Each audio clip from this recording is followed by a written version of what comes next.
What's up everybody, Tom here with another video. In this video we'll be covering the latest stock market news in the lead up to the US election and also super earnings week. And we'll also be taking a look at the buy the rumor, sell the fact events that continue to happen in these markets. There's a stock that happened on literally yesterday and we'll be talking about that, the indices and more. Stay tuned. So as we always like to do as a community together, we want to look at what happened over the last 24 hours to get an idea of what might happen over the next week or months. Now, I just want to let everybody know we'll be looking at our technical analysis thoughts on the S&P 500, NASDAQ, dollar index, and more throughout this video. And we've got some really great levels coming up, which could provide opportunity to you, the investor or trader. So in this case, what have we got going on? Well, yesterday Microsoft had its announcement and it came through pretty good.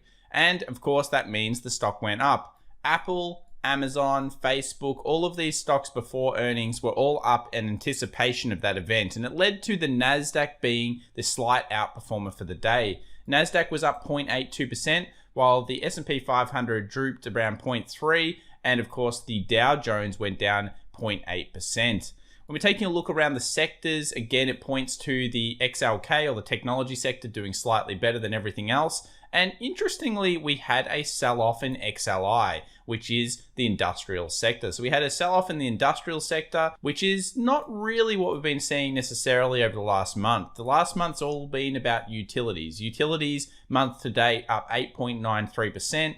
Energy being the weakest and technology being also one of the weaker areas. So people are a bit hyped and buying into the news event, and it leads to the discussion that we'll be having together as a community a little bit later on in this video. So week ahead, what's going on right now? Well, we know Microsoft did okay, and that's leading to buying pressure in Apple, Amazon, and Facebook yesterday. We also know that Super Thursday, being all of these events, is going to be the biggest day of the week in terms of mass volatility. And you're going to see that in volatility index itself. There's going to be a pretty large swing going on in the markets.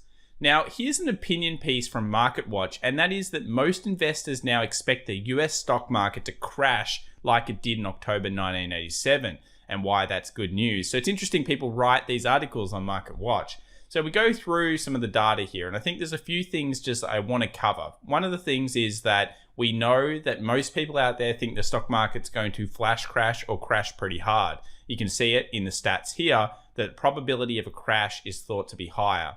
Now, what do we know about nasty Wall Street out there, guys? We know that Wall Street doesn't like to create crashes when everyone thinks that it's going to happen. I think that's the premise of this particular article. When you're taking a look at actually when people expect that there is a fear of the crash being the highest, actually the returns have been the greatest. And if you take a look through also put call ratios over those years, you'll notice that a huge amount of puts were being put on the market in the US over the last couple of years of bull runs. In fact, they were opened at an astronomical amount compared to calls. Now, this is always open to interpretation, as it says down here, but it goes along with the idea that what everyone expects to happen often doesn't. Now, that does not mean that we aren't seeing a nice correction here, and we'll go through our thought process on that a little bit later. But it doesn't mean that we're getting the start of a 1929 event or 1987 just yet. Remember, a lot of this can be fixed, at least partially, with a stimulus. But don't expect the market to have like a great rebound before an event like that. It needs support.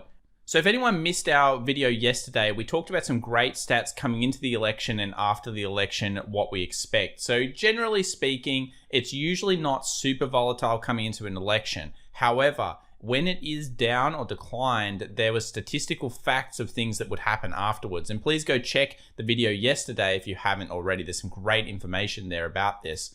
In terms of the S&P 500 volumes yesterday, pretty normal volumes, just under the 4 ticker here, and nothing really to note there from a volume analysis perspective. We'll go into more of that probably after the election. What's more interesting is the fear index or the VIX, and we can see that's broken through our long-term channel here at 30, easily gotten above it, and continued to move higher, which is showing fear coming into the election. So we are in volatile times. We hit a 33.7 to 0.8 yesterday, very, very high on the VIX, and we still expect this to continue up into the election. I wouldn't be surprised, well, our target has been 35, but it could be even higher because there is going to be volatility, there is going to be uncertainty. This race may be tighter than anyone believes.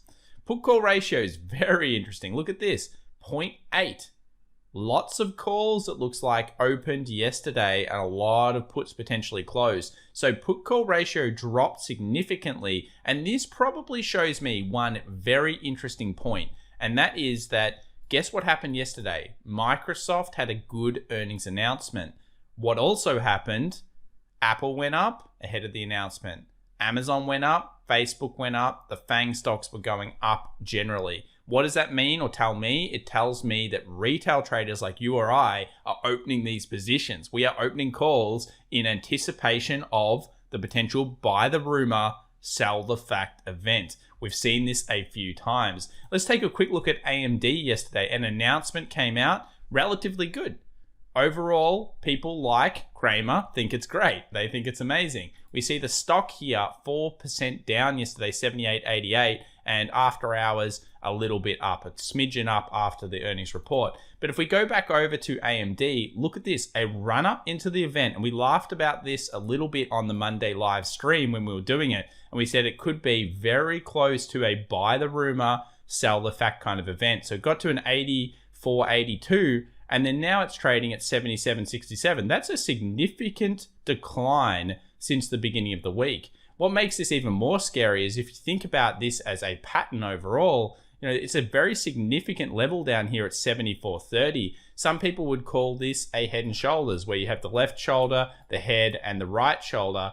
And either way, if you get through this zone down here, it's going to be a significant point. And if you take the distance of the head to that neckline, let's say we're calling it the neckline, notice how it extrapolates out similar to back down to these resistances. So will AMD actually be a short-term sell followed by probably some good term profit or buying pressure? That's what will have to be determined. But it does show buy the rumor, sell the fact is well in play in the markets right now. I personally think AMD is doing really well at the moment and certainly smashing Intel. But it brings up the point that buy the rumor, sell the fact. It's a thing, and of course we need to be careful about making the right decisions leading into these events. Dollar index, very interesting here. We have a gap close up here on this particular data at around 93.14. We can see the resistance here on dollar index. This is US dollar, for anyone that doesn't know what this particular thing is, the US dollar index. We've got support over here, resistance 3 times, and now we've broken up and through. And what we would expect now is if this holds above, we would expect it probably to move slightly higher, come back down, retest what we call a 1, 2, 3 touch, being 1 time, 2 times, and 3 times, and then bounce off and upwards to the 93.50, where it'll hit the 4-hour 200 simple moving average.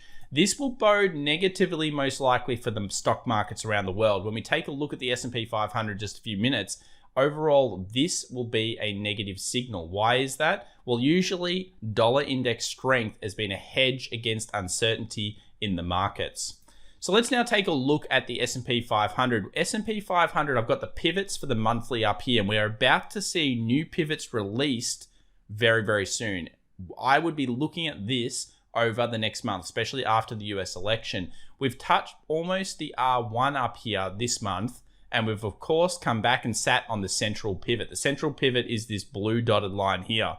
Now we've noticed recently, especially the last 2 months, the central pivots, the R1s, the S1s, and the S2s have all been amazing buy, sell, support, resistance points. And I notice a lot of people make predictions on YouTube using these pivots, but they don't say where it's from. And that's because these particular pivots, they make sense. They're used in the market, monthly in particular, when you're trading stocks is the best. If you're trading currencies and commodities, consider daily pivots. They're really excellent as well. So monthly, weekly pivots, worthwhile considering in your analysis as indicators or tools. Right now, we're sitting right on that central around 3,400, and we may expect it to hover around this point. But remember, when we get the new opens next month, the market will generally gravitate either to the R1 or the S1 during that period. Let's take a look at the S&P 500 futures here. And I've drawn these 2 trend lines just to show you again as a community why I don't often draw trend lines that much. And I like the horizontal support resistance. Notice I've got this little trend line underneath here, and some people would certainly have drawn this trend line. And what happened was yesterday it came back to the horizontal role reversal level and where the 20 was.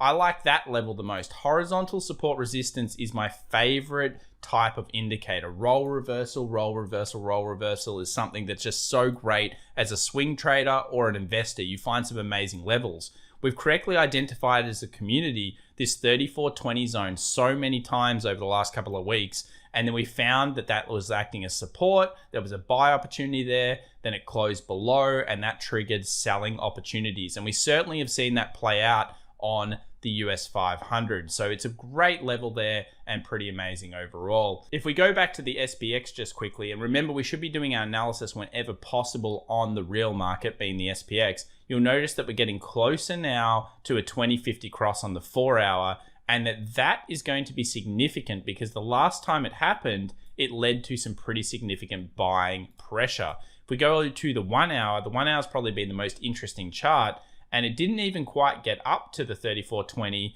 in real market trade. So real market was mostly declining and just being held by those tech stocks in the buy the rumor, sell the fact kind of event. So we've got the 2050 cross on the 1 hour. We're expecting further weakness here, 3400, 3420 acting as the resistance level. And when we're talking about where do we expect the market to come back to throughout this really declining period, well, we're probably looking at the weekly, and the weekly makes the most sense because the weekly 20 was supported once, it was supported twice, and what do we know? Generally, the third time's the charm. So 1 time, 2 times, 3 times. 3 times is going to be what we're looking at. So that's around the 3,310 area, and I wouldn't be surprised at all for us to come back down and test that and find buying pressure. So that's the next target for the bears on this particular market. If you're a bull and you're looking for opportunities to the long side, well, obviously if you're investing, you can average down and do all of those kind of things. But we're still really maintaining, we need to see above 3480 to see a real bullish momentum change. I don't think anything in between this range is going to be that key. And I'd be looking more to the NASDAQ as a lead indicator right now of sentiment each way. We know that the NASDAQ has the tech stocks in it. The tech stocks have run the markets recently. And this level here is where we're looking at. 11.6 right now should continue to act as resistance. We know that on the NDX that the 20 moving average has acted as a bit of a resistance point. It did even through this announcement. But if we get this buy the rumor, sell the fact again, Super Thursday earnings announcements are going to be wild. If they do the sell the fact kind of event, this level back down to the 11.4, and then of course every 200 points at the moment on the NASDAQ is acting as a support or resistance zone. So if we see a break up, 11.8 should act again as resistance. If we see a breakdown, 11.4 should act as support. These are the key levels in the markets right now that we're looking at together as a community. On to gold. Interesting to have the US dollar going up, which would traditionally mean that you would see gold weakness, but gold is holding, which shows again people are starting to move into uncertainty brackets ahead of the election. This hedging idea is coming through, and it's coming through relative. It's not coming through incredibly big or anything like that. If you take a look at silver, very similar in a holding pattern. Overall, I'm not really bullish or bearish. I'm very neutral on these two metals right now. And then after the election, we'll probably be looking at a lot of opportunity. I still really stick with this idea that as a community, maybe we want to be looking at shorter time frame opportunities here leading up. And then after the US election, we can start to make decisions based on the candidate that wins and of course the policies that win.